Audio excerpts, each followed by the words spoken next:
Welcome back to the podcast, everyone. If this is your first time listening on the show, my name is Adrian Cruz. I'm the host of Level Up with Adrian Cruz. And today, I got a good friend of mine. He is a stock trader, entrepreneur, hard money lender, where he lends out money to real estate investors. He has over 1.2 million followers across all platforms. He's a YouTuber. He has made over $2 million trading in stocks, runs a few seven-figure businesses. He makes about $500,000 a month in passive cash income, right? Yeah, I do. And he's 6'7". He's tall. The part everyone was wondering about. His name is JDun. My real name is Jacob, but people call me JDun on the line. Yes, bro. So I've been following your growth on social media, and it's been really inspiring. And I'm really happy for your success, man, for sure. Yeah, thank you, man. We've been talking about this forever, right? We've been messaging back and forth on Instagram for a few months now about doing this. You know, I think I met you through a Hunter, mutual friend, right, who has a Lamborghini also. That's kind of like what sparked my interest in you. It was like, oh, this guy has a Lambo, you know, he's into real estate. He's obviously smart, knows what he's doing, which we can get into later of, you know, our networking tools and how we use these things such as Lamborghinis as investments. But yeah, I'm super excited to be here, and you have a crazy business, a crazy story, and looking forward to sharing some of mine and hopefully helping your audience out with a few different things. Yeah, for sure, man. I do want to start off with, I read all that stuff on my list there. How do you manage to do all that, bro? Because I'm like, you're young. How old are you again? 27. 27. I know, it's crazy. So you're like literally like almost 3 years younger than me. It's crazy. And you built an empire. And I'm sure I want to know your story. Like you had told me you were from Lincoln, Nebraska. I am. So I grew up with a single mom, Lincoln, Nebraska. My dad went to prison when I was really young, like really, really young. He was never a part of my life. Went to prison for selling drugs, violence, you know, the whole 9 yards. So single mom, accident baby at 19 with no money. Here comes JDun. So long story short, growing up, I grew up in East Lincoln. And in East Lincoln, like everybody has money, right? We were just like on the outskirts. I went to Lincoln East where like everyone's parents are doctors and lawyers and, you know, what got college degrees and like make money. And then like there's us who like were barely into the school district who didn't like have all that, right? Like we scraped by. We had to move in with my grandma at one point because my mom just, you know, was a single mom with 3 kids. Like, you know, it's hard. You know, she got her nursing degree. You know, she got an okay job. She was doing all she could. Like she worked hard as hell. But it was really hard sometimes. So fast forward, like I'm in high school, I'm playing basketball, and you know I love basketball. Like, don't get me wrong, but my original intentions were to go to college for it, and I wanted to go and you know play ball and the whole 9 yards of every kid that plays high school basketball wants to play college and wants to play pro. Well, for me that kind of shifted, and I was like, you know, I need to make money. Like I need to find a way to not be poor anymore. Right. And I remember even back rewinding a little to like when I was 10 years old, like I was like, Mom, I want this house. And she's like, you know, Jacob, we can't afford that. And like, even as a 10-year-old kid, I was like, there is no way I am not going to be rich when I'm older. And so from a young age, like hating being poor, hating where I came from, it just kind of spiraled into this like need to make money. So I started off after high school. I dropped out of high school, I should add. I got expelled from high school. What did you get expelled for? Selling drugs. Okay. Right. Something like that. Long story short. So I got expelled from high school. I dropped out of expelled school. Okay. Got my GED. Wow. Got my GED, and I actually went to 2 years of college because I had a very scarcity mindset, like where I was just so scared to be poor the rest of my life. Like that's all I knew growing up. And unfortunately, a lot of people get stuck in that scarcity mindset. Like they get scared, they keep repeating the mistakes of their parents, of those around them, and like they never escape the matrix. You know, they never escape the situations they're given. So for me, right, dropped out of high school, dropped out of expelled school, I should say, got my GED, went to 2 years of college, and I was like, I can't do this 9 to 5 thing. You know, I can't be stuck in a job that gives me $1 raise a year. And there was one specific time, I remember this just to a T, when everything changed for me. I was working in HVAC, a building like we're in right now. We would install sheet metal, right? I would go and I would carry sheet metal. It was a horrible job. And I remember one of the guys was like, Jacob, like, if you work really hard, Steve, our boss, right, you could be making what he makes in a year. And I was like, well, what does he make a year? He's like, he makes around 80,000. Like every single year up to that, you'll get $1 raise. And I was like, you're telling me you guys work for a whole year carrying this heavy ass sheet metal and they give you $1 raise a year. Like that alone was enough for me to I was like, I can't do this. I gotta get the fuck out of here. Yeah. So, past that, right, I ended up working a fefew odd jobs. I worked as a Jimmy John's delivery driver. I actually liked that job. Serving tables. I hustled in the streets for a long time. Not going to get into all that, but I went to jail for a little bit. Okay. Made some bad decisions. How old were you then around roughly when you were doing all that? I did that from like age 16 to like 20. Okay. And age 20 is when I had it all going and then I lost it all. I was $40,000 in debt. And I actually, this is crazy. It's super embarrassing to say. I've talked about it before. I filed for bankruptcy when I was 20 years old. 20 years old? 20 years I didn't even old. know that was a thing at 20 years old. It's not. It's not. I was in debt like $37,000, like nothing. Like I make that in a day now, like pocket change. Right. But looking back, I had this lawyer that came into my life. I met him. I forgot how I met him, but I was like, yeah, man, like I got this car note and I got this apartment and like I got this credit card. It was like $37,000, like nothing. And he's like, oh, you can just file bankruptcy and it will all just go away.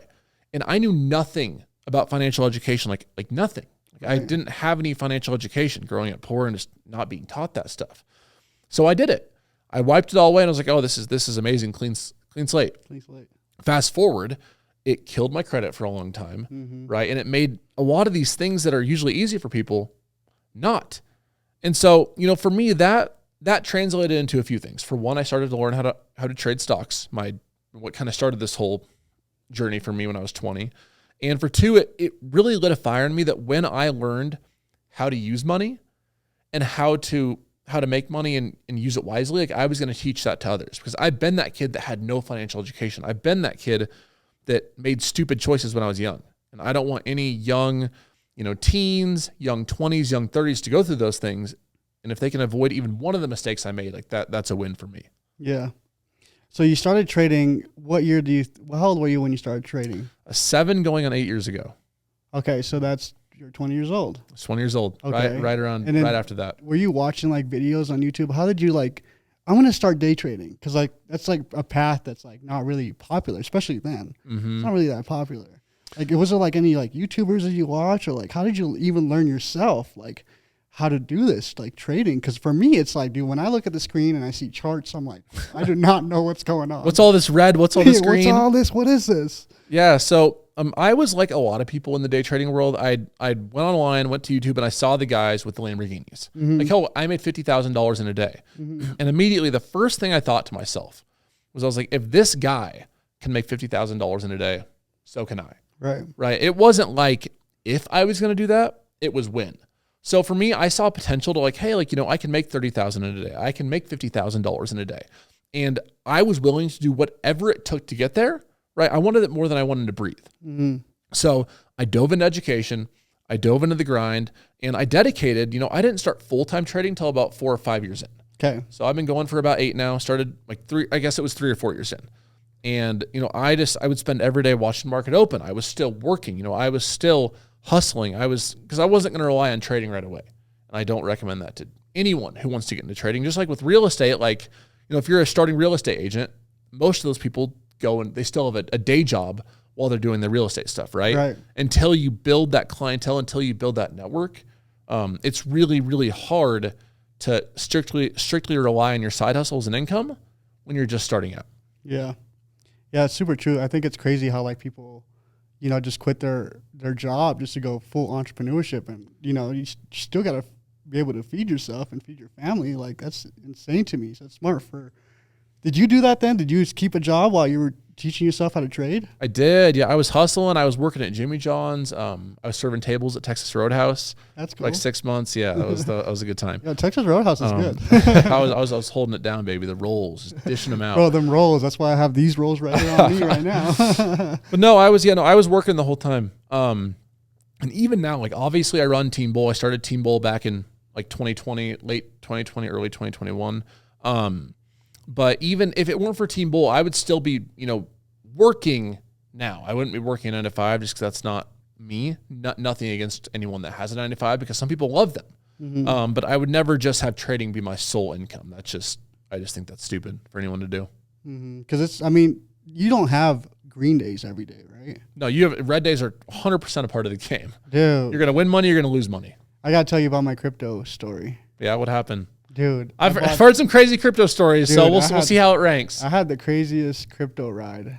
So back in like 2020, I probably had like $1 million in crypto. Bitcoin, Ethereum, It was Dogecoin, shit coins, bro. It was Shiba. It was called SafeMoon. SafeMoon. Oh my god! Dude, No. I had a coin that I had put in, I think $7,000, and it went up to like 500,000. And That's crazy. And I didn't pull out. You didn't sell? I didn't sell. Oh no! None of it. Everyone was like, just hodl forever, like hodl till dear life or whatever the saying is.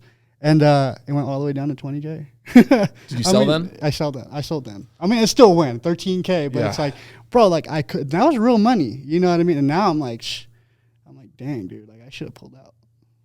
I mean, I've heard a lot of horror stories. Being like, I work in stocks and crypto for a living. Yeah. That's pretty bad though. That's bad. that's a lot of money turned to a little. Bro, I didn't know what I was doing though. Like if I would have had, I'm sure if I would have had your coaching then. I would have literally grabbed your phone from you and pressed sell for you. Bro. Like, get the hell out of this. Dude, I could have literally paid off all my cars with that and my house. You know what I mean? But now I always think about that because I'm like, man, like this thing is like hard. Like you see gains and you kind of get greedy and then you're like, it's going to keep going up. It's going to keep going up. And then it doesn't. And then it goes the other way and you're like, fuck. And that's where I feel like a lot of traders lose money, right? Because they're like, okay, I'm gonna trade more to gain that money that I just lost. That's the worst mindset anyone can have. It's like, and I'm sure it's the same way in real estate. Like if you make a bad deal, because I'm sure you have bad deals too. There's good deals, there's bad deals. Right. You know, if you made one bad deal in real estate, you're not just going to go start buying every deal possible to make that back, right? Because then you're going to be buying. Likely a lot of those deals you're rushing and like not really thinking about are going to be bad deals again, and that compounds into more and more losses. Same thing with trading. If you're just going to rush and take every single trade possible just because you have to make that money back you lost, that scarcity mindset and that scared mindset's going to kill you. Yeah. Yeah, it's definitely a tough place to be in. It's stressful for sure. And how I look at like your situation, how I look at like risk in the angle I take on it is like, yes, it sucks you had 7K that went to 500K, then back to 20. But like that kind of lights a fire in me and it's like, that's possible. Right. If you turn 7K into 500K once, like you can do it again. People have turned 7K into $1 million plus, right? And so if that money is on the table and if that opportunity is there, I look at it as like, I'm going to keep learning. You know, I'm going to keep focusing in. I'm going to double down on what I'm doing on the grind.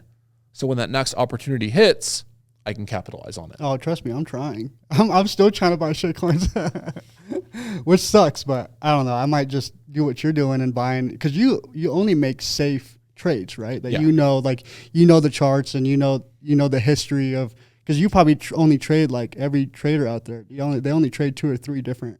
Oh, you know, stocks, I only trade the first like 2 hours of the day, like from 7:30 to like 9:30. I trade max. Okay. I trade a few different stocks like SPY, QQQ, which are indices, Tesla, some of the large caps, NVIDIA, AMD. And I keep a very small basket of stocks. And how much are you trading, if you don't mind me asking, how much do you trade normally during those times? So it depends. I keep a little over 200K on my trading account. I've had it up to like 400 some this year. Then I withdrew the other 200 as profit. Up almost $1 million this year. Dang. Not quite, almost $1 million. I'm up like 935,000 or something. I had to lose track. But yeah, I traded a little over 200, but I don't use all of that. Okay. Yeah, I like lately the market's been really slow, so I've only been using like 10 to 20. Okay. Right. Now the thing about trading that I think will help a lot of people listening if they're thinking about getting into it is that there's going to be times in the market cycle where you're risk on. The market's giving those big volatile days. The market's giving you opportunities to be risk on. There's times like the last week or two where it's a tight range, it's not moving a lot, it's a little high risk. So you have to know right when to push on the gas and when to hit the brakes. The last few weeks have been a time to hit the brakes. A few months ago it was time to hit the gas. So, you know, it's similar to how in real estate you guys have cycles. There's like spring is really hot, winter's kind of dull in like a traditional market. Same thing with trading. You know, there's times in the year where it's really hot and there's times in the year when it's really, really slow. So it's about risk risk preservation, I guess, and being smart with your money. Yeah. Okay, so when did you move to Colorado and moved out of Lincoln? Because we're sitting here in your big warehouse. It's cool. This is cool, by the way. He has a gym. He can park all his Lambos in the warehouse. We got this cool studio that we're shooting in right now. When did you move to Colorado? Yeah, so I moved here when I was 19. 19. Okay. I didn't know a single person. I was just like, I was in Nebraska. I'm from Nebraska originally, as I said before. And like everyone in Nebraska talks about moving. Like no one actually does it. Like no one has the balls to do it. That's kind of where I'm at right now. Right? Like everyone in Wyoming is probably like, oh, I want to move out of Wyoming. Yes. Like no one will fucking do it. Yes, because I feel like I'm kind of stuck. Like I don't know. Like I feel like I should just move. Okay, like I should. And yeah, so I was 19 and like I just wanted to make a change. Like I loved Colorado. I loved the mountains. I loved like pro sports. I loved skiing, hiking, all that stuff. So I just like got up, didn't know a single person here, and just moved, and just sent it full send. Was renting a house here. At the time, I was just again working odd jobs and making it work, and so I've been here like 8 years now, almost. Do you think you'd be as successful as you are now if you didn't? No, move. Absolutely not. You think that helped a lot? I think changing my environment and making myself uncomfortable was like a huge pillar to my success. And I think it is for a lot of people too, because, you know, you think of it like, I don't know, I think there's an example I'm trying to think of where, you know, if you trap, it's like a frog or something in a small cage, like it doesn't grow. But if you give it a big environment, like it grows, it does all these things. I'm not sure it's a frog, but you get the point. If you trap yourself in the same small environment, and you don't ever experience any discomfort, and you don't ever experience any like uncomfortableness, right? Like you're never going to be able to grow. I look at growth, like growth comes from like pain, growth comes from discomfort, and growth comes from like kind of being sick of the situation you're in and being sick of your own shit. Yeah. A lot of people settle for comfort. A lot of people settle, you know, for mediocrity, you could even say. Like, oh, this is comfortable, this is easy, this is safe. Like, I'm just going to settle here because I don't want to feel that discomfort that's on the other side. David Goggins talks about it a lot. You know, David Goggins, Can't Hurt Me. It's a good book. Someone I really look up to. Like, your biggest progress in life is going to come through pain. It's going to come through all that discomfort. Like, even in the gym, like that's something I'm super passionate about, and like I rant and rave about on social media. Like, and I feel weird saying this, but I didn't used to be in shape. Like, I didn't used to have a six pack. I didn't used to, you know, like just be like strong.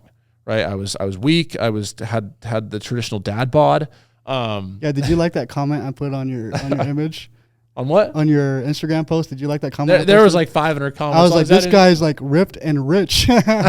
Rich, ripped, and rare. Yeah, that's the Wes Watson, baby. It is. That's the Wes Watson. Yep. No, but like even like you look in the gym and like you look at like society, like, you know, people are getting fatter, people are getting lazier, and people are like, we're losing that. Like that drive that like people, you know, in America and around the world used to have. Like people used to like love being in shape. It used to be cool to be super, like, you know, super on top of it, super masculine, right? And now it's like, you know, people just settle for mediocrity. Like that's just, I don't know. Like it sucks. It's a drive for me that like I like being in the best shape. I like building huge businesses, and I like living a life of freedom. Where did you? I guess did you just move into like an apartment then when you were 19? I did. So I was renting a house at the time. I went to a house, apartment, moved around Colorado, and then ended up buying a house later on. But had a few houses now. But my main thing for me is like I had to transition from, and I'm kind of like going off topic here. I had to transition from like being okay with where I was at, and like just working these jobs that were kind of dead end, like really taking that leap. Like, yes, I was still working when I started Team Bull and when I started trading, right, back in the day, but I was allocating more of my time from, you know, partying. Like I stopped smoking pot, I stopped drinking, I stopped, you know, doing the whole dating scene shit. Like I stopped doing all these things that were distracting me, right, that people will use as a crutch for whatever reason they have emotionally, right, and started dialing in on like, this is what it's going to take to really get to like that next level. Yeah, I have seen that because you're pretty disciplined. I've never seen you drink. You're up at 6:30 a.m. 5 a.m. every day. Oh, well, you get up at 5, but you trade live at 6:30, right? Live on Instagram, 6:30 every day, Monday through Friday. Every day, Monday through Friday. You never skip a day. Never. And that's because, do you think that having a Team Bull team there watching you trade live every day kind of wakes you up at, you know, in the morning too. Because you're like, well, it's not like I can't show up because I got all these people waiting for me. Like, because how many people watch you trade every morning? So we have like a little over 5,000 people in our community. So I know it's crazy. That's a lot. Bro. I know. And the reality is, like, you know, we have like 1.2 million across social media. We have like 600 some K on TikTok, like 130K on YouTube, 110 or 120K on Twitter. Both Instagrams combined are like 300K plus. Like we're across all these platforms, right? There's a lot of people. So I look at it and it's like, you know, I don't work for money anymore. I could retire today and live off, you know, 500, 600, 700K in passive income a year for life. Like, I don't work for money. I work because I like it. I work because it's part of who I am. You know what I mean? It's like this, for example, like this is fun. Like we get to network, we get to talk, we get to hang out. You know, I get to talk to a lot of other super high profile people. I've met and talked to some of the biggest names in social media on people worth, you know, 100, 200, $300 million. And like, for me, that's like fun. Like that's like, you're playing the game at that point. It's the same reason why like Elon Musk, right? Multi-billionaire, was the richest man in the world, might still be, it fluctuates. But you know, he's still doing his thing with Twitter and Tesla and that. It's not because he wants to make money. It's because you're playing the game. And I love playing the game. Like I love playing the game, man. I love making big numbers. I like driving fast cars. I like having freedom. And I just like to win. I always see you post like, because you sit front, like on the front row, the first row of basketball games. Courtside, or I'm just not going. That's crazy. How much is one of those? I've never even been to a basketball game. The most I've ever spent on courtside tickets, I think I spent like $30,000 for 2 seats. That's crazy. It's like $15,000 a seat. And I actually have seen you spotted too. Like someone posted a ton of times. There's JDun right there. But you've also like sat next to like crazy celebrities, right? I know. Yeah, we were next to Patrick Surtain from the Broncos the other day, like a few weeks back. I talked to Peyton Manning, Pat Riley.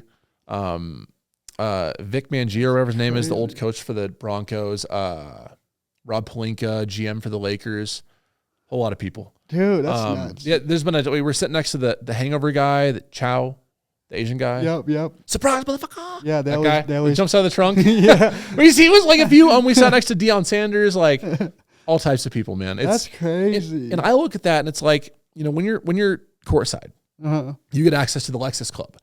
And like I have gotten so many phone numbers of successful people in there, business owners, people that also have Lamborghinis and Ferraris and shit. Like, you know, people that have high net worths just for being there. Because like money attracts money.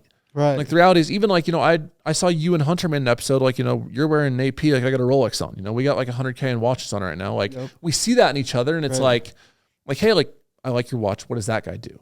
I like your car. You have a Lamborghini Urus, right? Like, what does that guy do? Right. Oh, he's in Lexus Club, which means he paid thousands of dollars for tickets. What does that guy do? Well, that starts the conversation and, you know, bleeds into like a phrase that I live by, and it's like your network is your net worth. Right. It's not about what you know, it's about who you know. For sure. And law of attraction, because I recently just read this book. It's called The Secret by Rhonda Byrne, and it's literally just talking about law of attraction, about surrounding yourself with whoever you want to be. You know what I mean? And you doing this courtside, I mean, I feel like I could never spend that money on that, but if I did have it, I probably would now. Because I'm like, I didn't know that you get to meet 200 plus mil net worth guys in there. That makes total sense now why people do it. I thought you were just playing or watching a basketball game and then you go home right after that. But there's more to it. You get to sit next to Peyton Manning and all these guys that you said. That's crazy, bro. It is, and it's the same argument as like people make with cars. Like people will call a Lamborghini a depreciating asset. And then I'm like, you know, I bought 2 Lamborghinis, paid cash for both of them, and those have made me probably 5x their money between content, between networking. How like, you know, my first Lamborghini, right? I met Hunter that. I messaged him. I'm like, hey, like, you know, I have a Lambo too. You have a Lambo. Let's be Lambros, right? And he's like, all right, this guy's a Lamborghini. He's probably cool. Like he's about his shit. Like let's connect. Right. Well, that connection led me to meet Alan, which led me likely to probably even meet you at this point. Right. Like if we didn't have our cars and our stuff, we likely might have never even met. For sure. So I look at like investments like that, whether it's courtside seats, whether it's a car, whether it's a watch, as things that like increase your network and allow you to communicate and get in with people that can help you elevate and make more money in the future and make better decisions as well. Yeah, because coming from a small town, people kind of look at me different driving Lambos and stuff. You know, but when I come here and then I network with you guys, dude, I feel so normal. I'm like, dude, there's a guy 2 years younger than me that drives 2 Lambos. You know what I mean? Like, all my other friends has another McLaren on top of that and a Rolls Royce and all this, $3 million homes. But like when you're in a small town like me, like you said, you know, that frog metaphor, that's how that's how I feel kind of right now. Like I'm trying to grow. Maybe I just need to move out of town, like, and just come to Denver with you guys. I think that's a great idea. I think you should just come on over to Denver. No, I mean, it's like, it kind of goes back and forth. Like, you know, for your example is unique because you run the house flipping and you do wholesaling and flipping, right? Right. Yep. In Cheyenne. Yep. Cheyenne. Yep. So like your whole network is there. So I get that you have like a business there you're running, like you have a reason to be there. Mm-hmm. Now, if you could run that business from say Denver or wherever you want to be that will help you level up. Doesn't even have to be Denver. I think Denver's like Colorado's pretty cool, but wherever you want to be, you know, it's like, why wouldn't you take that step? Like the worst thing that happens is you go back to your hometown. Yeah. You don't like it, you go back. That's like that for me. That was the biggest thing about moving from Nebraska. It was like, if I hate this in Colorado, I'll just go back. You never going back, huh? No, oh no. You could like I said about California. I was like, you could hand me $1 million cash right now for every year for the rest of my life, and I wouldn't move to California. I wouldn't move to Nebraska. I likely wouldn't even move anywhere but Colorado. Yeah. I want to buy a few houses overseas. Yeah. What places would you buy at? I've looked at properties in Kona. Okay. I'd like to have a place in Dubai. I think Dubai is pretty cool. Never been, going soon, but I think it's pretty sweet. Why are you looking into Dubai? Because I know there's, tax regions, obviously, but so there is, but that's a whole nother topic. You have to be a resident of Dubai to get those tax. Okay. Those tax incentives. But there's a lot of very high net worth people there. A lot of people you can network with, and it's a very entrepreneur money based scene. Mm-hmm. So that's what I like about Dubai. I love the mountains here. I like the ocean, but like not too much ocean. I love Kona. I love Hawaii. I think that'd be a sick place to have a second house. My assistant lives there. Dude, yeah. Let's talk to your employees, because I've heard that you had employees all over the world. Yes. So we have around 13 employees with Team Bull, people that work with us. I don't like calling them employees or people that I work with. They're part of our team. Okay. 2 in Canada, Ghost and Green Eyes, 2 of our traders. Anna, our back-end assistant, lives in Hawaii. She kills it. She crushes it. What does she do? Like, how's she assisting you from Hawaii? Yeah. So anyone who's ever DM'd the Team Bull page, okay, you know, it might have seemed like you were talking to me, but you're probably talking to Anna. She does all of our DMs. Okay. She handles all the emails. She does all the back end stuff, like the bank stuff, and just business stuff that you wouldn't think is going to come up. Right. But like as an entrepreneur, like as a CEO, like your job as a CEO, and I tell this to every like student of mine that's looking to build a business and looking to build an empire, is like, it's not about like the decisions you make, but who you hire to make those decisions. Like you want to put the best team in place to make your life as easy as possible. You know, Tim Cook, right, for Apple isn't sitting there doing every single little thing. He hires the best people to do those things. Right. Steve Jobs was the same way. He was creative. He was a genius, but he wasn't sitting there putting together the iPhone. He was hiring the best people to put people in place to build these practices. Yeah. So Anna lives in Hawaii. She's great. We have, let's see, GD lives in Philly, New Jersey. It's like Philly area. Brandon lives in like Maryland now, I believe, Maryland or Philadelphia, something like that. Chris lives up. Sorry for watching this, Chris. I think like Maryland too area. Deshazo, I think, is in Texas. Who else? Bond lives in Mexico. That's crazy. Yeah, Bond lives in Mexico. He does farming and stuff. He also trades. Who else do we have? Savage lives in Florida. And yeah, we're all over the place. So and it's crazy. Sorry, what were you gonna ask? I said, how did you find all these people? Like where did you find these people? So I started Team Bull by myself. Okay. It was just me and just grinding, and eventually, like over time, like when building a business, and like how I've always just like structured my life, is that like the right people are going to fall into place. I probably get every week like 50 people asking to work for Team Bull, asking to work for me. But in reality, like I don't want to hire people that, even if they're great at their job, I don't hire bad character people. I like surrounding myself with good people that are loyal, people that have other people's good intentions at heart. So over time, people like Savage and Bond and, Anna and Green Eyes and Ghost, all these people, Grizzly, forgot to mention Grizzly, he was in Tennessee. They all just kind of gravitated into Team Bull, and I saw value in them. I was like, hey, these people could be a value to Team Bull. These people care about the well-being of others. Like, this is a great fit. Brought them on the team. That's wild. So a lot of your business then is all online, pretty much. All of it is. All of it. Nothing you have to come. Like, you don't even need this office. No. Really, right? No. Why did you buy? So we're starting. We're going to be scaling. For one, I just didn't want to have a lot of people at my house for a podcast. Just because my house is kind of like my dojo, my safe place. Okay. But we're going to be scaling our merch brand, Team Bull. See here. Just kind of a fun thing I want to do. Like, people have been asking for years for just Team Bull merch. It's cool. Is this some of your stuff up there? That is not ours. It's stuff I bought online, but maybe wall art too one day.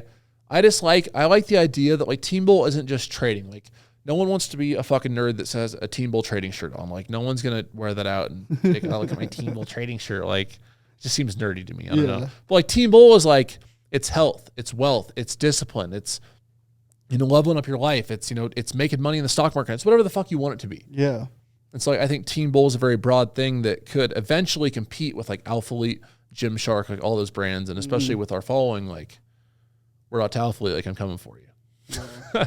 No, but we could though. I think we could. The name is cool though, because a lot of people don't know what being a bull really stands for. Can you explain that? Because I have a flag in my office, and it says "Stay Bullish."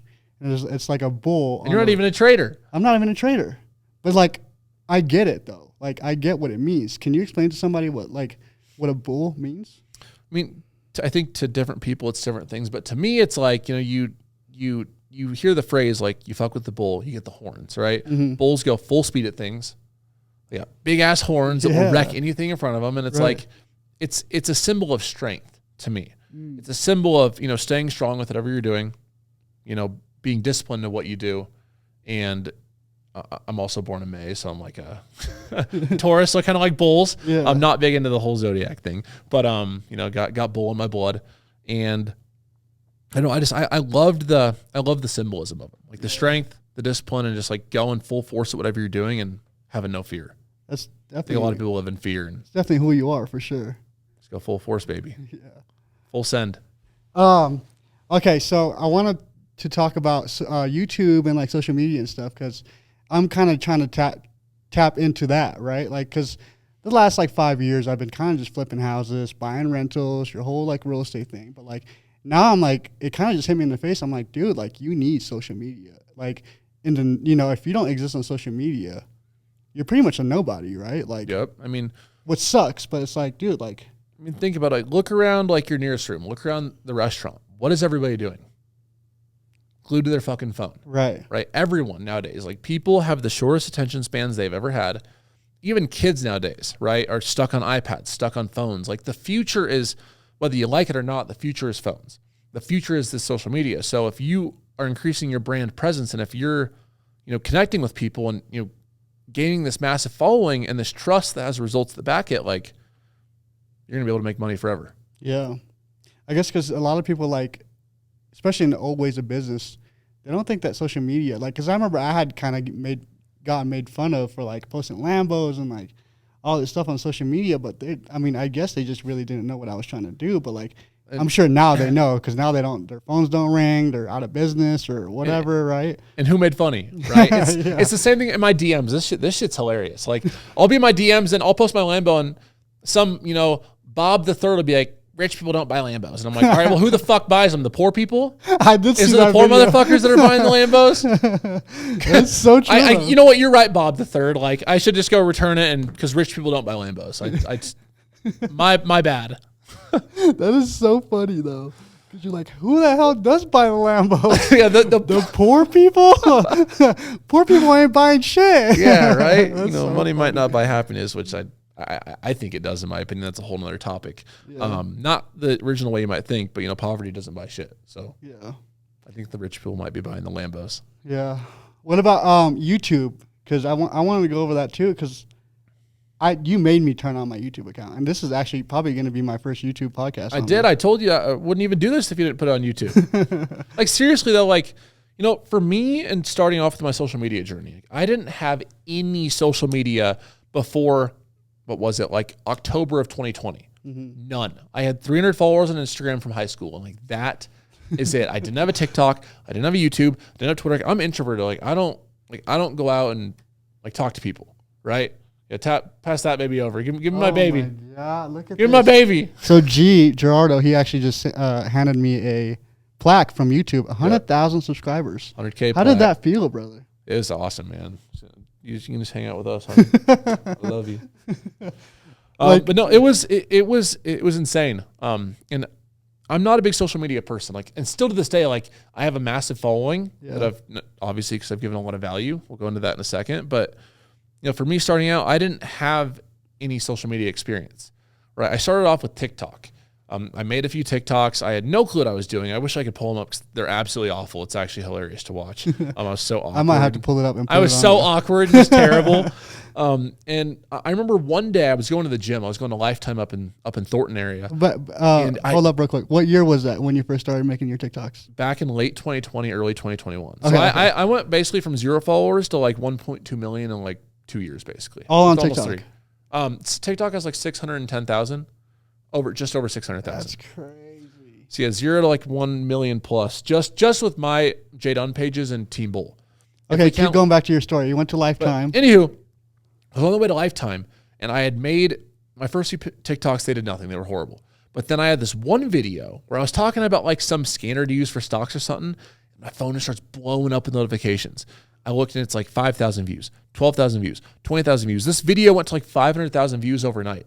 Like it just exploded, which for me at the time was like, was crazy. Like I was like 500, like I just kept looking at it. It was like a damn drug looking at it. It was awesome. And that kind of showed me the power of like, you know, I don't know what I'm doing, but I can figure this out. Like, and if I can figure this algorithm out, if I can figure out how to give people the most value and get people to follow me, like I'm not only going to increase my brand a lot, I'm going to make a lot of money in the process of helping people. And so that was always my motto. Like if someone wants the simplest answer with social media, it's like be a person of value and the money will come. Yeah. Like stop thinking about the editing. Like stop thinking about wanting to find the best editor. Like you see all these, you know, dweebs out here like making these horrible videos that they have people throw a few animations on and like subtitles. And it's like, bro, if no one wants to watch your content, if you're not helping anyone, if you're not showing any like authenticity, like no one's going to watch your shit. You're going to be one of the other, you know, you're going to be one of the minnows in the river. You want to be a shark. It's crazy because I do see those. They're terrible. And they have like 10 views. I know. It's horrible. It's not about like, you know, you could have the worst editing in the world. You could have no editing. Right. And if your content is genuine, if people like listening to you, if people are listening to your message and what you're saying, like the algorithm's going to blow you up. Mm-hmm. Right. Because how the algorithm works on YouTube and Instagram, like in a nutshell, is that like algorithm sees Adrian. It sees you post a video about real estate. It's going to see that and like, okay, let's sample it to this batch of real estate people. If they watch the whole thing, if they interact with it, it's going to show it to another batch of people. And it keeps showing these different batches of people until it kind of dies down. That's why you see the virality go, and then it just kind of slumps. Mm-hmm. So, you know, the more people you can impact and like you can help and that you can, you know, have meaning to your video for, the more virality you're going to get. So I guess as for me as a beginner on all this social media stuff, what advice would you give me for someone trying to grow it? How can I get like followers just like you? Like, if I had to restart from 0, I would say, and it's going to sound very cliche, but like consistency. Yeah. Right. I always tell people I'm mentoring, like I haven't mentored a lot. I haven't really done anything in the realm of social media mentoring, just like some friends and like people trying to start their businesses because I want to see people win. Mm-hmm. Is find like 3 people that you want to be like. Mm-hmm. Like, you know, find 3 people that are doing what you want to do and kind of mimic your starting out content on what they're doing. Do what works. It's the oldest trick in the book, right? You find someone that's doing what's working and you mimic it. Now, I'm not saying you copy every word they're saying. Like you still got to be genuine and authentic, but like go find the ideas that work and don't give up. Like a lot of people, their ego gets involved. And I mean, the same with trading, real estate. Like, you know, your first 50 videos might get 10 views. Mm-hmm. Look at Mr. Beast. How long did Mr. Beast post for before he got any traction? Do you know? I don't even know. Do you know? 6 years. 6 years of posting with nothing. And now he is the biggest YouTuber in the entire world. What do you think that guy makes passively from YouTube, from those videos? I can tell you that someone offered him a billion with a B for his brand, and he said no. 1B. He does the craziest videos too. A billion. We're not talking M's. We're talking B's, baby. Alphabet, That's motherfucker. Crazy. Alphabet stuff. That is 1,000 million.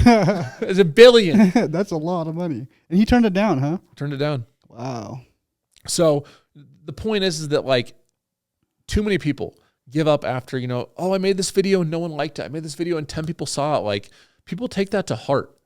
And like the people that really make it through and that build these brands and that accomplish crazy things are the people that, for one, take that risk, and for two, don't give up. You got to just kick ego to the side. There's a great book. I believe it's by Matt Holliday. Ego is the Enemy. Super, super good book. Yeah. Really good book.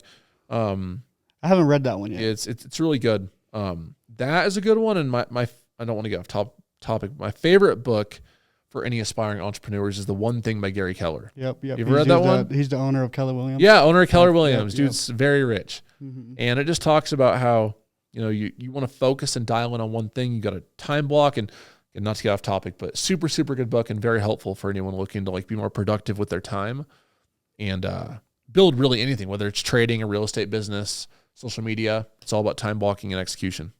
So I guess let's go back to that book, The One Thing, because a lot of entrepreneurs nowadays, or everyone that's trying to start a business, right? Always like, oh, I see this, I want to start this. Oh, I see this, I want to start this. Oh, I see this, I want to start this. Yep. But you focused on one thing, just like me. I focused on real estate flips, and then now I'm kind of like diversifying. But you only started doing trading. Yep. And now you're doing all this stuff on my list, which I kind of still want to go over. But you focused on that. Talk about that. Like you focusing on one thing until you get so good at it, and then you diversify from that. Yeah. So for me, I started off just trading, as you just said. Mm-hmm. I was working, and then like trading was going to be like my money maker. Mm-hmm. I didn't even think about starting to teach trading until I was profitable, until I'd been doing it for years. That's another thing too, is a lot of people get in and they take one course, they make a little money, and they're like, oh, I want to be a teacher now. Right. And I didn't even think about starting to teach trading until years and years of trial and error, of making money. And it wasn't even in my books. Like I was learning how to trade because I wanted to learn how to trade and make money. Now I saw that opportunity. I was like, hey, like, and let me just rewind too. Like even when I started teaching trading, I was doing it for free. I was making like $500, $1,000 a day, which like for me, I was like, $500, $1,000 a day, like it's decent money, And so I went to all my homies, which wasn't a lot, but my few I had, and I was like, hey, like I'm making good money doing this. I'd love to teach you. So I started this little Discord, which is now Team Bull Trading, which was Mile High Trading before. And I put them like 5 of them in it, and I was just teaching them for free for months, like just trying to put my homies on, seeing my homies make money. They were like, yo, like JDun, like you're super good at this. Like not to toot my own horn, but they're like, yo, you're really smart. Like you're really like good at teaching. Like you should try to expand that and teach more people. And so that's how Team Bull came to be, right? It was Mile High Trading, was teaching like 5 of my friends, started the social media, started teaching others, word of mouth spread. That's the biggest thing in any business, in my opinion. Mm-hmm. People were telling their friends like, yo, this guy knows what he's doing. He's smart. He's, genuine, helps people learn, and just kind of like spider webbed. What is that Discord? How many members is that on that now? That's the 5,000 Oh, plus. 5,000 people. Yeah. And every person pays how much a month for that? It depends. So we have some OG people that are paying like $37.50 to $75 to $125, and now it's $200. So $200. Yeah. Dang, that's a lot of people. Yeah, it's pretty crazy. The Team Bull businesses are hopefully, between everything we offer, going to be like 10 million plus a year for this last year and every year going forward. Bro, that is insane. All at 27 years old. It's crazy. So now you're going to be a hard money lender. That has been my main. That's been my main focus. I have a few deals right now. Like I just lent out a few days ago. 2 days ago, I lent out $500,000. It's for a property down in Destin. It's a commercial property In Florida. I'm getting 10% for 6 months. So I'm basically making $50,000 over 6 months, just doing nothing. What was the percent of the loan to value to that one? I have no clue. What is the property worth, and then how much did you let them borrow? So the property is worth $8.6 million. Oh, dang. He just needed a little extra money on top for closing and just for his own cushion. So it's someone I've done a few deals with. I really trust him. And I only do deals with people I trust. Like, you know, I got people left and right in my DMs like, yo, JDun, can you loan me 100 G's, 200 G's? Like, stop. I just like for this and that. Like, I only do deals with people who are like multimillionaires. Like, and I sound like a dick saying that, but it's like, if you're not a multimillionaire, like and like have like some skin in the game, like I'm likely not going to just hand you $500,000. Yeah. Right. So I did that. I have one deal I've had for like the last like year. A commercial builder here in Denver that I loaned to a builder here. He pays me basically 10% a year. So I get like $8,333 a month on $1 million investment. Dang. And I can pull out whenever I want. That's crazy. I mean, I have to give him an advance, but like, you know, he has a lot of properties. So like I do stuff like that. I've done like 5 flips or so in the last year. Usually get like 8 to 10% on those. So I just hard money lend and like make all the money I make via trading, education, and that I made on previous flips and other things. And I put it all into just compounding. Do you charge points too or no?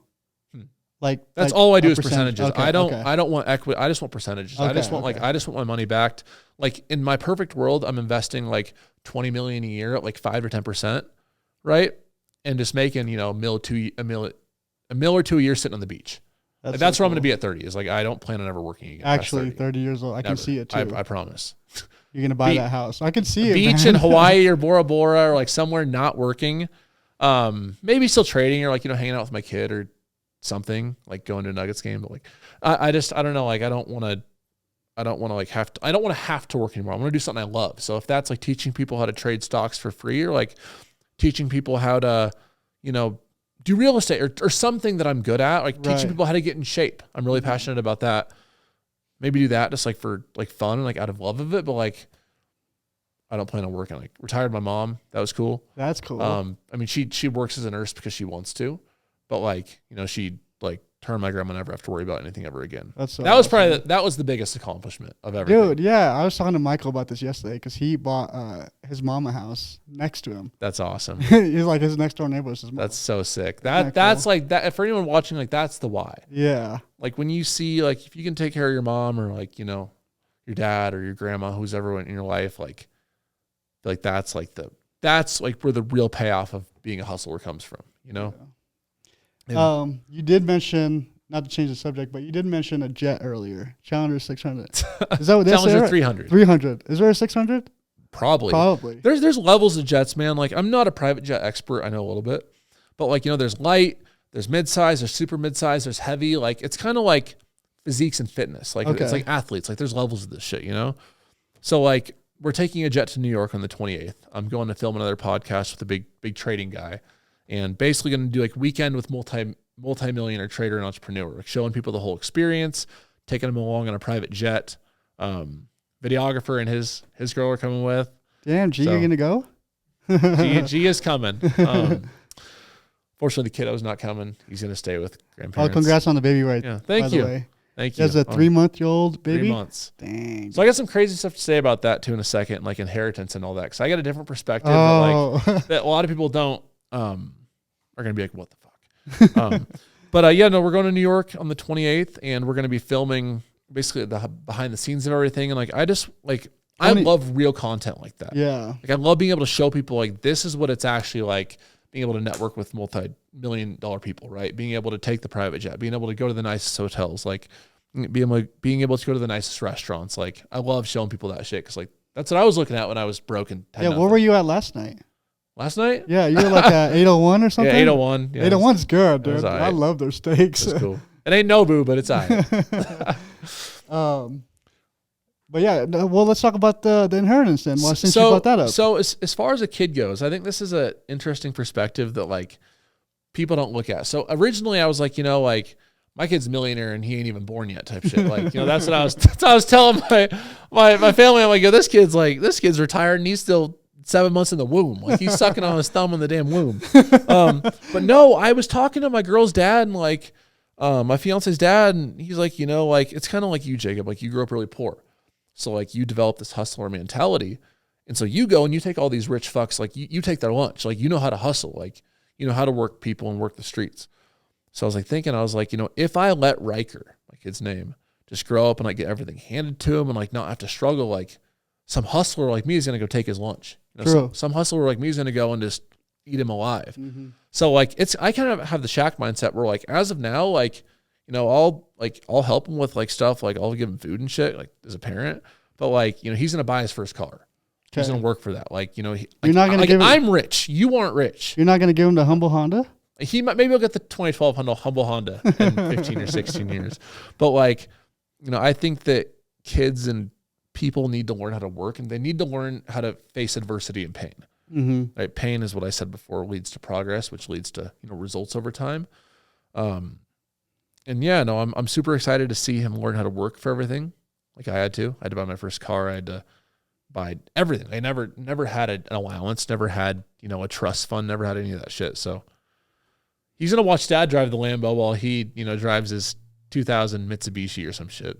Yeah. Are you, I guess, making this amount of money you're making, do you like open up like a trust fund or like anything for your, I mean, I'm sure you will in the future. I mean, yeah, we have some nice tax advantages going for sure. Okay. I just don't know how all that works because, like, I'm planning on having a kid now, so I'm like trying to prepare myself. I'm like, okay, where am I gonna just put all my money that I'm making? Right now, it's just all in the real estate, so we just have everything in the rentals and stuff like that. Yeah. But I'm sure it's like with stocks, you can't really just. I mean, I guess you can leave a portfolio.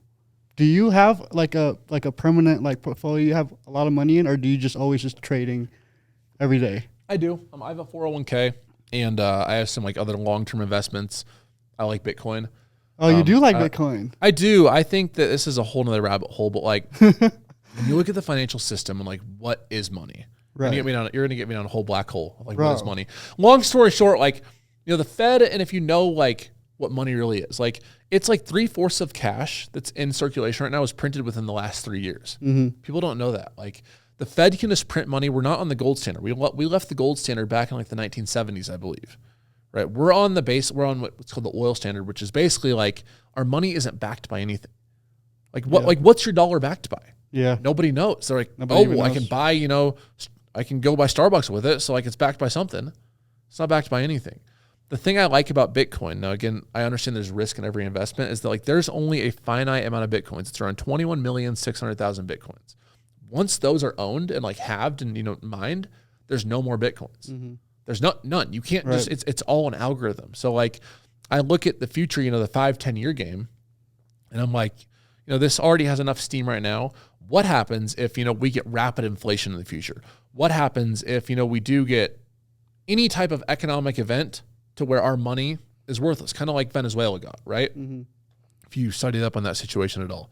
And I look at that, and it's like the risk of owning Bitcoin is far greater than not owning it. I guess, yeah, like for sure. You're more risky owning it and it going to 5,000 or zero versus, you know, not owning it and it goes to $100,000, $200,000, $300,000 a coin. For sure. So I buy a little bit every day, and I just gonna let it sit for 5-10 years. I did not know that. I don't ever talk about that stuff. Makes me want to go buy some more Bitcoin. You know, it's why not? It's like if the money's sitting there, like the risk of owning it is far greater than the risk of not owning it. So yeah. Okay, so I guess we can change the topic from crypto because I love crypto. I'm gonna give you FOMO from your 7K to 500K. Dude, well, I had like 11 Bitcoins back then too, and yeah, I mean, I'm like so weird about crypto right now because I'm like I don't know what anything's doing right now, so it's like I don't know. World. Crypto's crazy, man. I love all that stuff.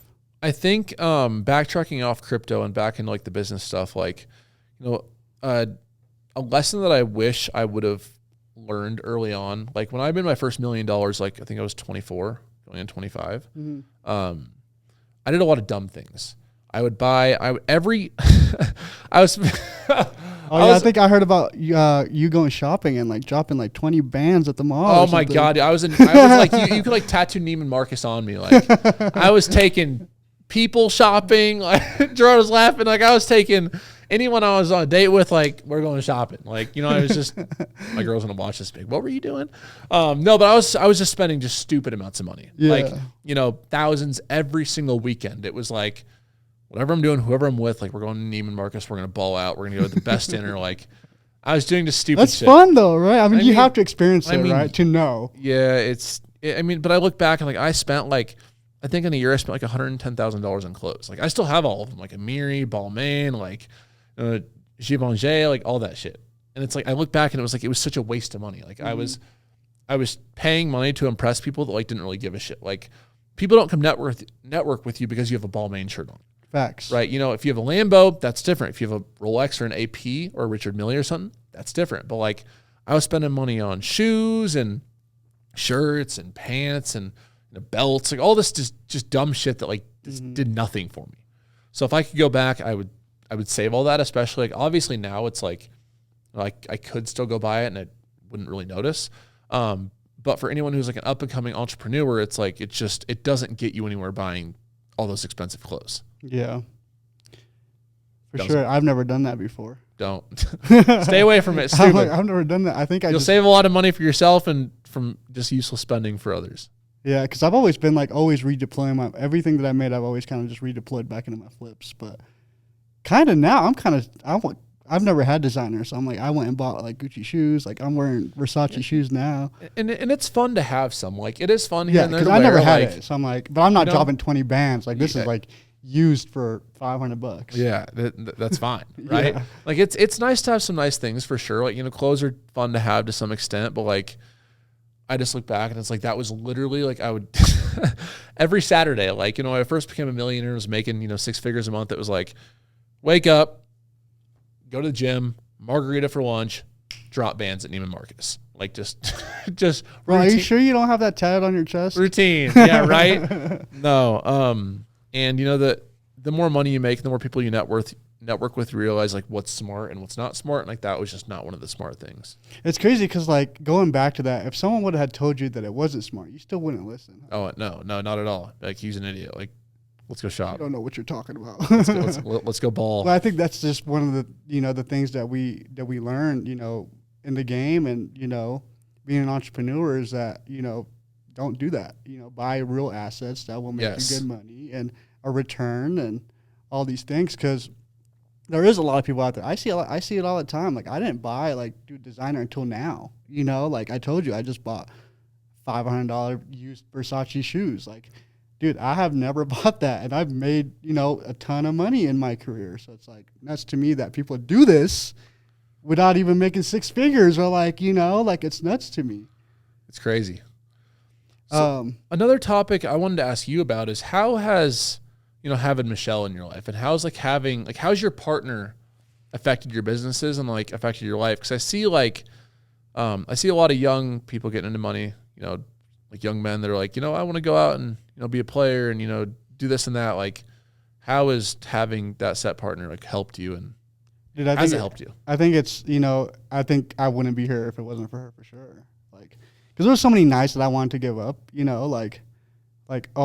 I can't do this. Like, because it is stressful. Being an entrepreneur is not easy, bro. It's hard. Like, I got bills coming in. I got $50,000 of bills that's coming in, this Friday, whatever, right? And you're giving up a 9 to 5 for a 24/7. Dude, it is tough being an entrepreneur. And, if you don't have that support system, to fall to, it's just hard to keep going, bro. Like, and I feel like she's also my purpose. You know what I mean? It's now I'm not only achieving my own dreams, but it's also my partner's dreams. So it makes me even work 10 times harder because I'm like, I know she's like, she wants this and she wants this kind of life. And I have, as a man, I feel like I'm obligated to do that for her. You know what I mean? Yeah. But, you know what? Like, it's really nice, to have a partner there next to you and just to even go to bed. Like, because when you come home, you said your home is your dojo. Mine is too, bro. Like, when I'm home, I shut work off and I'm there with my girl and we're just chilling and, we watch a movie and not think about work. But yeah, I mean, how about for you? I mean, because you were a player, you were probably taking out girls and dropping racks at the mall. Like, I plead the fifth. I feel like you wanted to bring this topic up because I feel like you changed your life because you met this person, right? Like, having a partner and like someone you love is like, it's great. Like, it's not only going to save you money, but like it's going to keep you, like a lot of these young men that I mentor is like they want to go out and they want to do this and date this and this, and it's like you are spending so much money and time and effort on shit that does not matter. It's literally energy. Like, dude, your energy is draining it. You're just draining it. It's draining.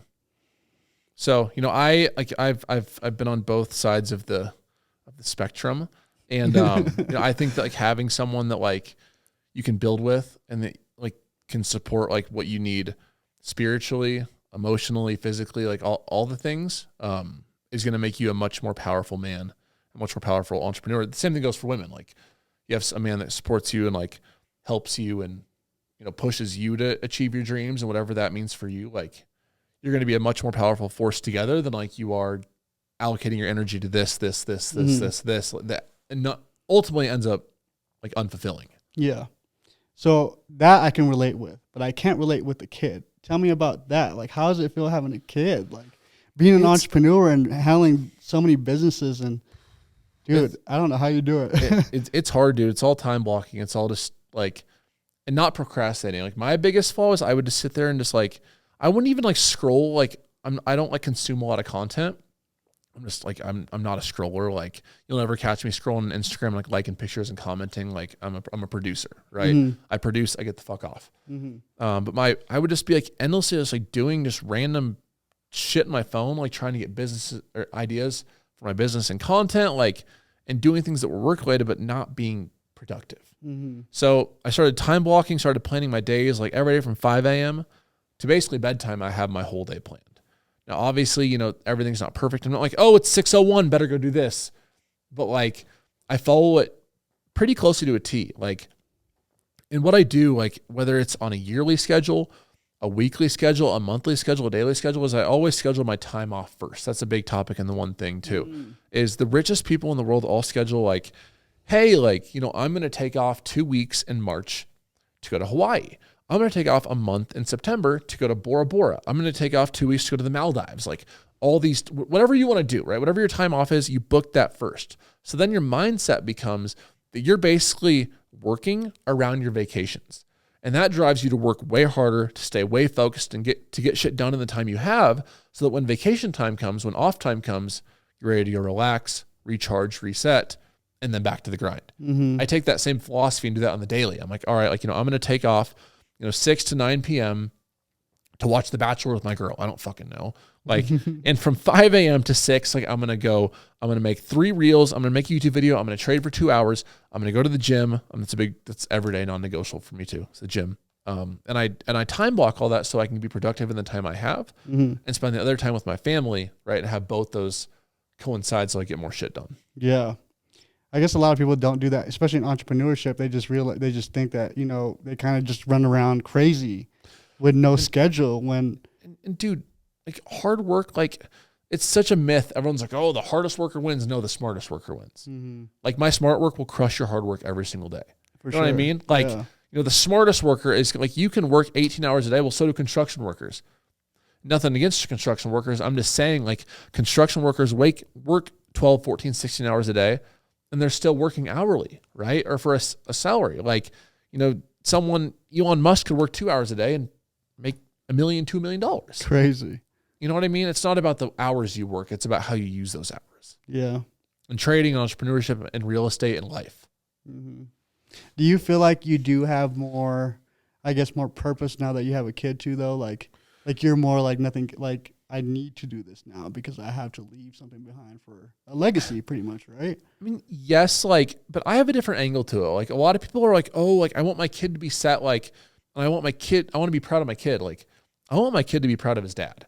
Like, I want my kid to, like, look and be like, oh, I have a strong male figure in my life who is respectful of everyone around, who works really fucking hard, who has accomplished a lot. And, like, I want him to be able to build his own legacy based on learning what like really hard work is. So like, yes, it has changed my mindset. Like, but like, it's different for me. I'm not like, oh my gosh, waking up every day, I have to go grind and make millions so Riker never has to work. Like, I don't want that. Like, I want him to work. I want him to grind. Like, I want him to have a nice, easy life. But like, I don't want him to just be some snob that never has to work for anything. Like I had to work for it. Like, you don't have to go through a lot of the struggles I did, like emotionally, and like through a lot of the shit that I went through. But like, you're gonna have to learn like what hard work is and like how it is to grind. Yeah. You know what I mean? Like, and that'll set him up for the rest of his life. Like, the lessons he'll get in that will take him way further than $1 million I can give him, $5 million. You can lose $5-10 million. Like, you can lose $50 million. You can't lose that. If you instill that hard work and grind in you, you're not going to lose that. Yeah, they can't take away the skills. You can't take away the skills. You can't take away the mindset. That's how I look at it. Yeah, I'm definitely excited to have a kid for sure. We've been trying to have a kid now for, I think, like 6 Have you? Congratulations. Yeah. That's it hasn't awesome. happened yet, so hopefully soon. But if not, I think we'll do like what is it, IVF, where like they plant. Yeah, I think I'm going to do that soon if, we can't have it naturally. It's crazy. But I'm excited, man. I feel like that's the next chapter in my life. And it is like a feeling of love that like you can't describe. It's like you look at like humans' primal nature, right? Like we're on here and like we've been reproducing for years, right? So like you finally meet your kid and you're like, damn, like I remember seeing him come out and I watched the whole thing. I was just I was like, what the fuck? It's just crazy. But it was like such a feeling of like love and like, I love this little fucker and I even met him. You know what I mean? Like it's so crazy. I think it's the best and the worst thing in the world. The worst, by the worst, I don't mean like, oh, I hate him, but like, it's really hard sometimes. Parenting is hard. Like growing up is hard. Like you don't get to go and you got to make sure you always like have them taken care of. And like you sacrifice a lot of things, but like it's the best thing in the world because it's just the best thing in the world. You had mentioned that you had a nighttime nanny. Is that so you can sleep? We do. It's so I can be a full-time entrepreneur still. I mean, my girl's a stay-at-home mom. Okay. So she just stays at home and that's a whole job and a half in itself. Like for sure. When I say stay-at-home mom, like that is not to be underestimated. Like that shit is hard. Like everything she does, you're feeding them, you're burping them, you're keeping them entertained, they're crying, they're laying down. Like, it's a whole, and like you look at it from a financial perspective, like daycare eventually is expensive. Super expensive. It's like $4,000 or $5,000 a month for really good daycare, like really expensive, like extremely. So like, her role, like, she has her esthetician license, like for Botox and like, is that what she was doing before the baby? That's what she went to school for. Okay, yeah. Got it. She's just a full-time stay-at-home mom now. Which is cool. It's awesome. Great. If I had a baby, I want Michelle to be a stay-at-home. It's amazing. We're blessed to have that for sure. But yeah, no, it's a whole ordeal. Like, and it would, without her like doing what she does, like I would be in a very different spot. Yeah, Balmain. For sure. Neiman Marcus on your chest. Yeah. Yeah. Balmain. How long did you guys date for before you guys? We've only known each other for like 2 years. Okay. That's a long time. 2 years is good. Yeah. Right. She slid into my DMs on Instagram. She gets so mad at me saying that. And I mean, I get a lot of DMs just in general about all types of things, but. What'd she say? She was just like, well, she sent me this little, I ever said about this. Like I posted a picture of my Lambo wheel and my shoes and she sent a little like clapping about it and I just didn't respond for like 3 months. Cause I just, 3 months. I just get like, I get a lot of DMs. But then she sent me hi or something again. So I saw her profile. I was like, oh, all right, like let's go on a date. Like, what's up? And then I was like, oh, like, we share a lot of the same core values. Like, you're tall, I like that. Like, how tall is she? She's like 5'6". I mean, like, no, like just, I don't know. Like it was like, my previous, I dated, she can't watch this. My previous girlfriends were all like, I don't know, like just, I've been 6 foot range. I've been 5 foot, it was like, just like, are you nice? Like you really you're in the gym. Like we share the same core values. Yeah, the core values is definitely important for sure. Core values are big to me. You I'm guys not gonna say those do on social media because they'll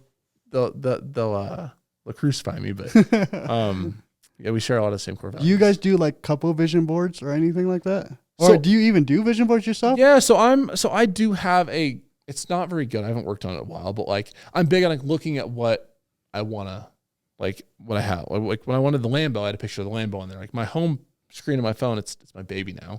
But that's so cool. See, people don't know these things. Yeah, it used to be like the Urus I wanted to get. Then it was like hitting the $10 million mark, and like then it was like I just kept pushing what I wanted up, and now it's just like I just got my kid in there because he's cool and he's cute. So yeah, it works. I feel like you need a new wallpaper now because you've accomplished everything on there. I know. Yeah, it's. Oh, I did see that you had posted like a $10 million goal or something recently. A what? 10 million? I think was it 10 million? Make 10 million by 20. Oh, so it was crazy. So that was an old notebook I had. It was back in 2022, like early on. I was like, I will be worth $10 million by January 1st, 2024. Got it. Obviously got that beat by a lot. a while. I mean, that's crazy. We're not 30 under 30 yet, but we're bro, you're on the way. You're 27. We're sitting all right. Dude. We're getting there. We're trying. That's wild. Every day grinding. I think too, like a big part, I want to say this earlier, of like that I would recommend to people wanting to build success and discipline is it starts in the gym. Okay. I think that if you can follow a diet, if you can follow a workout plan, if you can follow getting yourself to do this hard shit, like you're going to build discipline in every way, every single aspect of your life. Mm-hmm. You know, I don't know a lot of highly, highly successful people. I know successful people that, you know, are fat and out of shape, but like people that are like, you know, really making 500, 600, 700,000, $1 million a month, like almost all of them are like getting after it in the gym or taking their health seriously or grinding. Like you even look at the billionaires like Zuckerberg, Bezos, Musk, all those guys, what are they all doing now? They're all in the gym. They're all getting into fighting. Like they're all getting into like their, you know, their physical nature and like becoming the best versions of themselves. Right. So I always tell people, I'm like, yo, if you can't do anything else right, if your whole life is crumbling down, like focus on your diet and focus on your discipline, right? Focus on hitting the gym. Focus on, you know, control what you can control. The rest will fall into place over time. But like a great place to start is just getting after it in the gym and like becoming the most fit and like best person you can be in that aspect. Yeah, it's definitely really hard to, I'm sure, trade with a migraine or your back hurting or your knees hurting and you're not taking care of your health for sure. I try to do the same thing. I go to the gym every day, not every day, but probably pretty close to every day. But I try to take one day off a week at least for recovery because I'm going so hard all the time. That's awesome. Like we run all the time. We run to the gym. We run back from the gym. Like that's awesome. Drive there, even when it's snowing, blizzard, whatever. We'll run to the gym. That's awesome. Yeah, no, I have this 4 pillars that I go after. It's health, wealth, love, and happiness. That's awesome. Those are the categories that I try to work on. First, health. Then I focus on my wealth. And then after 3 or 4, then I focus on my love, which is my family time, which then equals happiness. Because if you're missing one of those pillars, I mean, you're not truly like living, right? Like you don't have your health, you don't have your wealth, right? You have nothing. You don't have a girl. If you were a billionaire and your eyesight went out, you would give every dollar you had to see again, you know? Mm-hmm. If you were dying of, you know, you were going to risk having a heart attack if you didn't lose 50 pounds in a day, you would give all the money in the world just to, you know, live and walk and breathe. And, you know, you only get one health. You can make more money. If you ruin your body, you're done for. Yeah. So do you think that money, I wanted to ask you this before I said that. Do you think money buys happiness? What's your thoughts on that? Yes and no. I think happiness is a byproduct of money for sure. I think you need money to get happiness. Like I said, health, wealth, love, and happiness. You can't be happy without money. Bro, that's just one of the pillars. You need money, bro, to be comfortable, to take care of your kid. How can you be happy if you got to stress out about your next meal, bro? Like, exactly. You can't be happy. Dude, there's no way, dude. Like, if I'm over here stressing, I'm like, where's my next meal going to come from? Or how am I going to pay my electricity bill? Bro, there's no way. You need money to be happy. I'm with you. I'm with you, dude. I 100% think it does too. And not in the sense of like, you know, there's been plenty of studies where like, you know, if you have 10 million in the bank, but like you're lonely, like you're a piece of shit, like that, having that money in the bank isn't going to make you happy. Right. But like the way you can use it, like taking care of your family, you know, being able to eat the best food, to go on the best vacations, like to do the things that you love with the people around you and to take care of the people around you. Like that's happiness. You know, that's what it's all about. And like you said, like, how could you be happy, genuinely happy if you're worrying about where your next meal's coming from? Dude, you can't. There's no way. How could you be happy if you're, you know, power's getting turned off or you don't have a nice, a roof over your head, even if it's just a little apartment, you still need money for that. Yeah. You know what I mean? I don't know, bro. Like people that say that money can't buy happiness. It's usually broke people. Yeah. It's usually broke people. It's usually broke people. Yeah. Which sucks, but I don't know. It is what it is. People have their own opinions, right? I know it's crazy. And you know, growing up without having money, like it just put it into perspective so much of like how many ways money can change your life. Yeah, it's just a tool. Use the right way. It's a tool. It's a tool. That's all it is, bro. Like yes, maybe some rich person is saying money can't buy happiness because they have a lot of it, but they're probably just not using that tool right. You know what I mean? Dude, I see you posting videos. If you guys see JDun's Instagram stories, he gives away money to people. A lot. And these people that receive thousands of money, you know, as a server at Texas Roadhouse. I don't know if you've done it there. I don't know, Gerardo. How much have we given away? You think in the last year? At least $100,000. At least $100,000 in cash. Maybe Bro, like 150 or 200. So he just goes and tips like thousands of dollars, and he even plays like a little game. It's cool. It's kind of fun. And though like that reaction from the server or whoever you're giving that money to, bro, you can't fake that. They're like tearing, they're smiling, they're jumping up and down. And the thing is too is like, you'll find the little trolls on social media that are like, you only doing this for social media. He's only doing it for the video. But like, if you go back, I wish I could find the people from Lincoln, Nebraska, long before any social media. My friends and I, because I always had cash because I was hustling, right, would go out to eat, and like we would have tip-offs where like I'd put 20 down, my friend would put 40 down, I'd put 60 down. We would try to out-tip each other and give massive tips. Off camera, I've given away, in the last year, obviously I've done a lot on camera, but I probably gave away $20,000, $30,000 off camera too. Homeless people, servers just tipping the bill. Like if I'm going out to eat, I don't not tip the bill. Like but you have to be a really bad server if I'm not going to tip the bill. Oh, you tip what the bill is. Oh yeah, no, I don't even think about it. Oh, every time. That's cool, bro. That's what I'm saying. I spend like $3,000 a week on food. It's on the low side. Like when you go to restaurants now, they're like, oh, I want that guy. I know, it's crazy. Like at the Texas Roadhouse by our house, like they would all like fight for when we come in. It's hilarious. That's cool, bro. But no, like that derived too from like I was a Jimmy John's delivery driver for like 3 years. I was a server for like 6+ months. So like I've been on the other side of of needing tips to survive. So I love just, if I make 10, 20, 30 G's in a week trading, it's like, of course I'm going to go give like 5 of that away. That's Why not? Awesome, it's money that I worked 5-6 hours for. Yeah. It's nothing. It's pixie dust. Right. I don't think about giving 10 grand away. It's poof. Yeah. And that reaction, You're changing lives. It feels good, right? Like it's insane. When they're jumping up and down, like, you just paid for my rent, you're my mortgage. Like, that's awesome. There's been so many stories, man. Like, we've helped people that were on the street, fresh immigrants didn't speak English. And we've helped them get, a place for 6 months and have, hope for the future. We've helped people that were struggling with their mortgage, with their car note that just got injured. Like, we've been able to give back a lot. Makes you happy, right? It does. You think you can do all these things you're doing without money? Of course. That's the reason for it, Yeah. That's the big kicker. Yeah. Makes me super happy. Well, I guess so. You built all these businesses. Before we end the episode, I do want to know where are you headed? Like, do you have like a future plan for yourself? Like, where do you see yourself? I mean, you talked about 30 under 30. What else are you striving for, bro? I don't know, man. Like, the crazy thing is, like, between like all my personal real estate stuff and like, I was telling you before, like someone offered me like $13 million for Team Bull. I turned it down.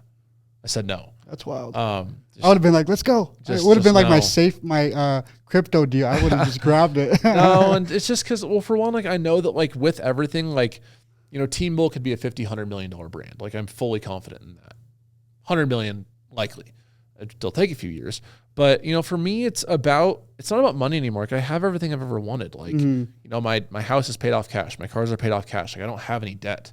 The only thing I spend money on is courtside tickets, Nuggets games, and like food. You know what I mean? Like I don't spend money on nothing besides investments. So like for me, it's about how many lives I can impact and like how can I make the biggest splash and like how can I be remembered for helping the most people?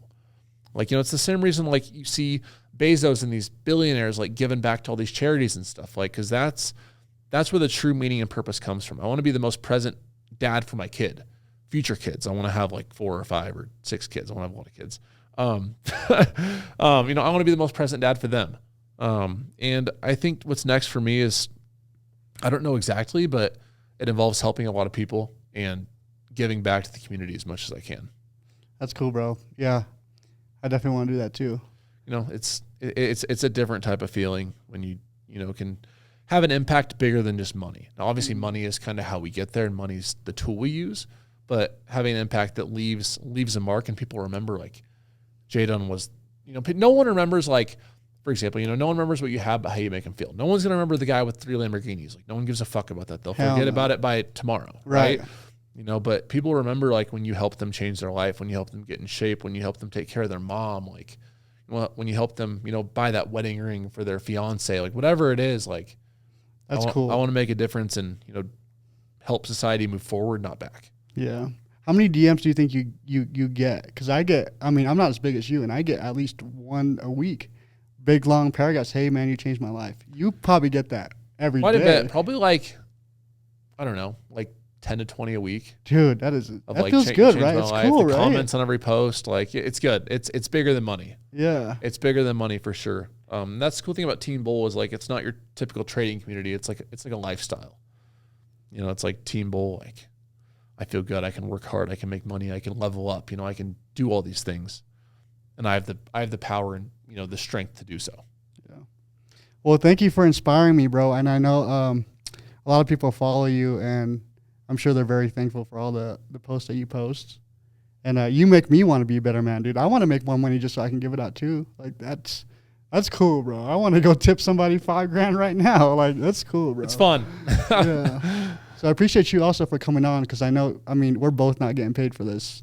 You know what I mean? I know you're just doing this to potentially have a person listen to it and maybe change their lives too. Yep, exactly. And maybe join your program and have you, maybe they are trying to get that wedding ring and then learn how to trade and get that.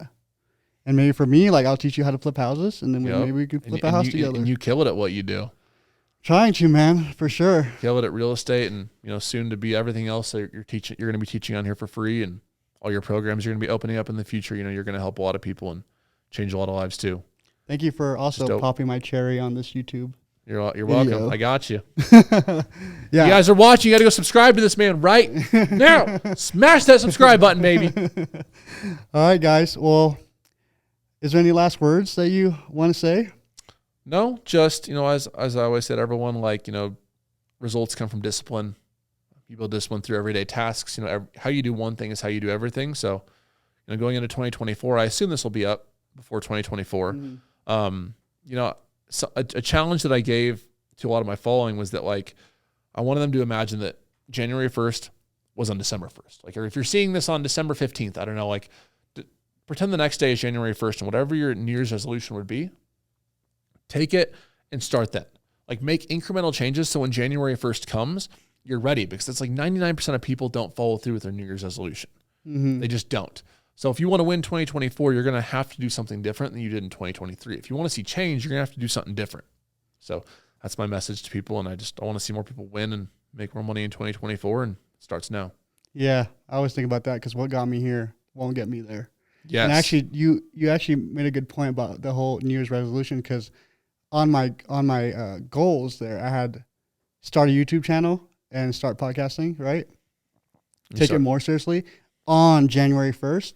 But I actually started on December 1st. Started early. Nice. That's the way. So I booked this whole week.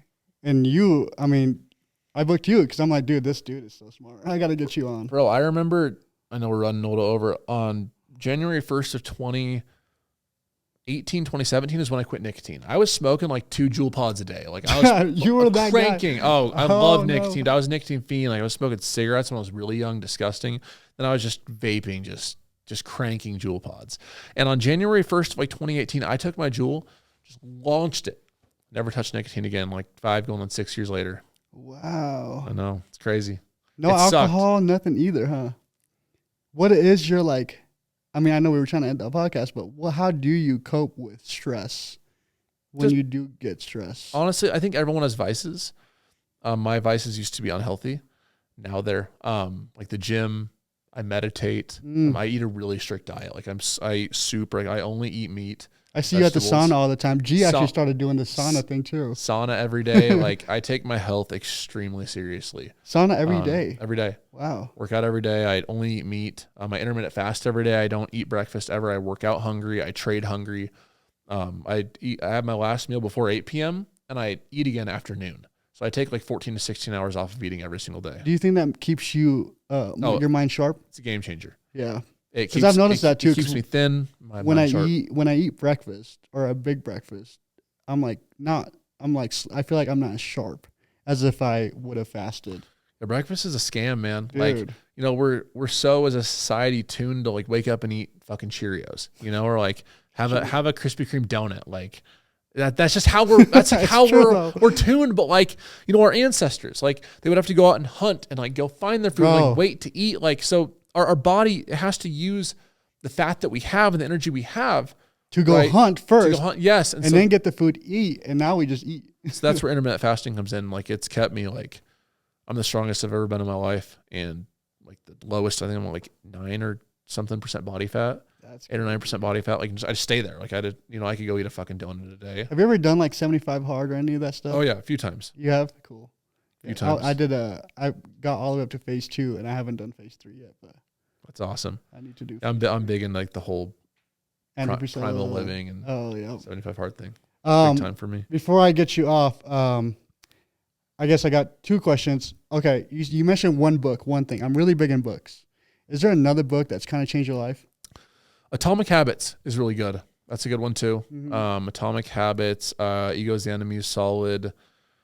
There's a lot of just like any of those self-help books are good. Mm-hmm. But I'd say those are the top ones for sure. Okay, cool. Those have helped me a lot. And not just like reading, but like, and a tip I have for anyone listening too is I personally I don't like the act of reading. I like learning and reading books, but I hate reading. So like what's helped me is I have this app called Audible, Audible, and like I'll read and at the same time I have the app reading to me. So I'll listen to it while I'm reading. And it helps, it's proven it increases your attention around like, it's like 10 or 12% or something like that, just right off the rip. And I can look and be like, okay, this chapter is going to take me 12 minutes. I already know that. So I'll play the chapter, read it, and it's increased my reading capacity like 100x. Yeah. What did you learn on that Atomic Habit book? Summarize that one for the listener. The biggest thing I think that I took away from Atomic Habits and the one thing is just prioritizing what's important and not trying to multitask, like creating good habits. Like you're not going to create the perfect habit in a day, right? But if you do the important shit every single day, you prioritize that, you get things done one by one in the right way, right? Then those daily acts become habit, and those habits is what leads to success long-term, whether it's the gym, whether it's the diet, whether it's your trading, whether it's real estate, social media, whatever it is, like that's what leads to success over time. The problem with our society is everyone wants results right now. Mm-hmm. Everyone wants results tomorrow. They want the Lambo now. They want I want Lambo now. Yes. So Lambo. Yeah, when Lambo. If you want the Lambo, like it's going to take a while, but like if you're one out of the 99 others who won't do it, if you're the one who does, like you're going to have all that stuff eventually.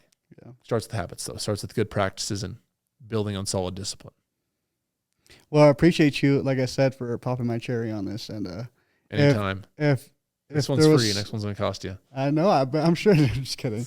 But for the people that's looking to see where they can find you, where can they find you? Oh gosh, I have a lot of social media. I run both the Team Bull Trading and JDun pages on social media. JDun Trades on Twitter, Instagram, on TikTok. It's like at Team Bull Trading, but it's like JDun Trades with Team Bull. YouTube, JDun Trades and Team Bull Trading. I have 2 separate channels. Basically everything, every social media platform, JDun Trades and Team Bull Trading. Cool. They're both me. Well, all right, guys. I appreciate you guys for listening, and we are signing out. Yes, sir. Thank you for having me, and you guys are in good hands with Mr. Adrian here. Thanks, Appreciate you. Thanks for having me on. Brother. Boom. See you guys soon.